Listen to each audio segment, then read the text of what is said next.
Brahmapur एमजेसीजी medical रे कार्यरत outsourcing कर्मचारी विभिन्न दाबी नहीं धारणा देइछंती। कार्य बंद जोगु रोगी सेवा व्याहत होइतिबा देखिबाकू मिलिछि।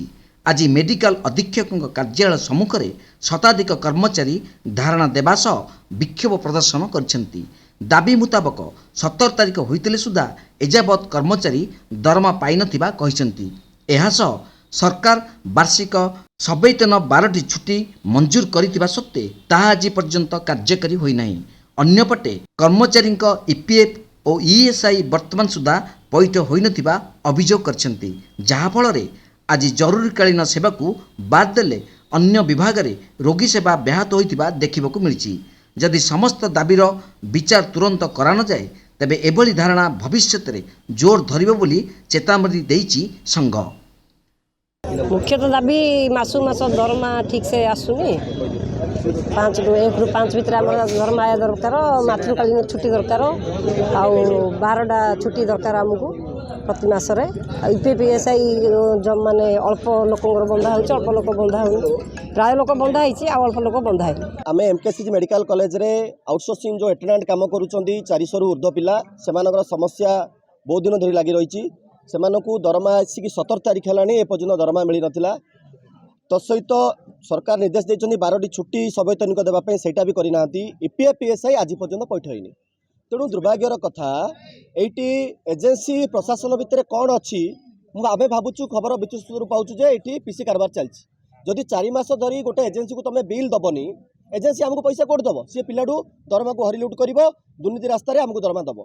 तेणु दीर्घ 4 मास है बिल करा जाइनी कौन पे बिल करा जाउनी। एक दुई कथा है एजेंसी को जदि टेंडर प्रक्रिया लिखाई 3 मासर दरमा तुम बिना बिल रे दे पार सी कहीं दौनी। तेणु ये जो आउटसोर्सिंग व्यवस्था भितर एजेंसी और प्रशासन लड़ाई भितर साधारण पिला हैरान होती रोगी सेवा व्याहत होती मेडिकल प्रशासन ही दायी। जदि आज आम दाबी पूरण न हो आम आंदोलन आज कंटिन्यू हम। आज 200 पिला बस 400 पिला आज आंदोलन को ओह्लैबे समस्त सिक्यूरीटी समस्त डाटा एंट्री फार्मासीस्ट डाटा सब पिला आसवे। तेणु आम जवाब मागुचु तुरंत यार समाधान करा जाऊ। दीर्घ 8 मास बारंबार जनाऊँ आम कहीं आमको दि जाऊनी। ब्रह्मपुर नारायण महाकुड़ रिपोर्ट तीर्थक्षेत्र लाइव। ब्रह्मपुर आराध्या देवी माँ बुढ़ी ठाकुराणी 2 वार्षिक यात्रा पई शुक्रवार मध्यरात्र रे शुभकुंठी स्थापन हो जाइछि। चलित वर्ष पई दुर्गा प्रसाद देशी बेहरा अध्यक्षतार साहि रे यात्रा पई सार्वजनीन बैठक होइतिला। यात्रा परिचालना सह यात्रा अवधि हेबाकु थिबा विभिन्न कार्यक्रम संपर्क में विस्तृत आलोचना करा जाइतिला। उपस्थित भद्रमंडली सेमानक मत उपस्थापन करथिले। परे अभिमंत्रित बाउंसरे तैयारी शुभकुंठी भोगराग नैवेद्य आदि नहीं देशी बेहरा साई बासिंदा और बहु श्रद्धालु बुढ़ी ठाकुराणी मंदिर को जाइतिले। एठारे मां को पूजा अर्चना करथिले। सिद्धांत देइथिबा तारीख विषय रे देशी बेहरा मां को अवगत कराइतिले। एथि सहित शुभकुंठी और भोगराग आदि ठाकुराणी निकट रे लागि करा जाइतिला। मां को अनुमति मिलिबा परे श्रद्धालु माने पटुआर रे देशी बेहरा साई को फेरिथिले। सेठारे मां को जयगान सिद्धांत मंत्रपाठ और हुड़हुड़ी आदि आध्यात्मिक परिवेश मध्य शुभकुंठी स्थापन करा जाइतिला। एथिरे बहु श्रद्धालु सामिल थिले। अन्यपक्षे प्रशासनर अनुमति पर शनिवार ठारू देशी बेहरा साहि रे शुभकुंठी स्थापन सकाळे बाजिला। डेंगुरा राति सार्वजनीन बैठक सिद्धांति घोषणा कले तारीख मंदिर रे पूजा अर्चना करथिले। यात्रा पई राति 10टारे प्रस्तुति बैठक हेबो बोली घोषणा करा जाइतिला।